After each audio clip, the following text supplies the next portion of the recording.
Secangkir pengharapan untuk mengawali hari ini. Renungan pagi tanggal 8 Maret. Dan apa yang terjadi pada T.M. Preble dan Rachel Oakes. Yosua 24 ayat 15 berfirman, "Pilihlah pada hari ini kepada siapa kamu akan beribadah."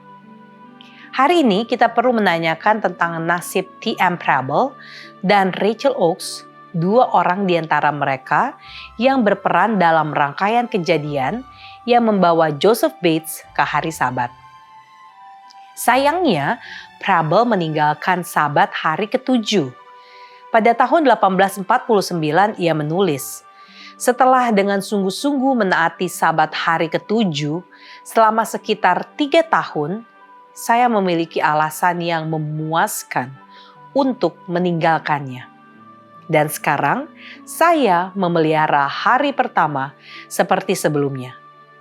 Pada tahun 1867, ia menerbitkan tulisan berjudul The First Day Sabbath, clearly proved by showing that the Old Covenant or 10 Commandments have been changed or made complete in the Christian dispensation.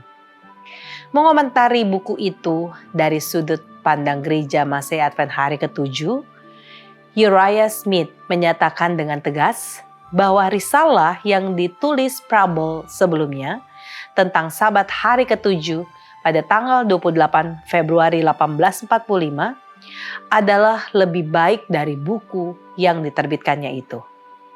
Bahkan saudara ipar Preble sendiri meragukan ketulusan Preble dalam perubahan kembali ke hari Minggu.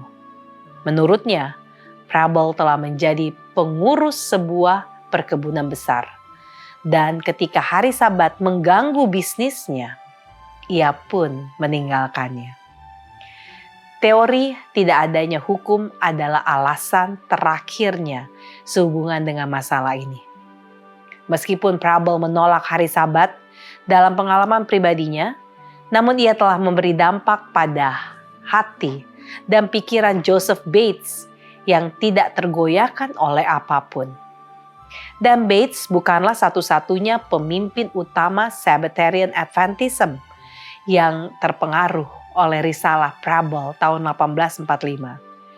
Pada musim semi tahun itu, risalah itu jatuh ke tangan John Nevins Andrews yang berusia 15 tahun.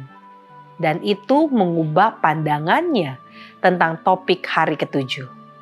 Andrews kemudian menjadi sarjana Advent terkemuka tentang Sabat, menerbitkan edisi pertama dari buku pentingnya yang berjudul History of the Sabbath and First Day of the Week pada tahun 1873. Bagaimana dengan Rachel Oakes, orang yang secara tidak langsung bertanggung jawab memperkenalkan Sabat kepada Preble? Ia tetap memelihara Sabat selama sisa hidupnya, tetapi tidak bergabung dengan Gereja Masehi Advent hari ke-7 karena rumor tertentu yang didengarnya tentang James dan Ellen White. Setelah rumor tersebut terklarifikasi pada akhir tahun 1860-an, maka ia dibaptis beberapa saat sebelum kematiannya. Dia telah beristirahat, tulis S.N. Haskell dalam berita kematiannya. Tetapi hasil dari pengenalannya akan Sabat di antara umat Advent tetap hidup. Puji Tuhan atas cara-cara misterius yang Dia perbuat untuk menuntun anak-anaknya. Doa kita hari ini, Tuhan ajar kami setia sampai akhir, rendah hati pada kebenaran. Meski manusia berubah, pakailah setiap benih iman untuk membawa banyak jiwa kepadamu sesuai kehendak-Mu yang kekal. Amin.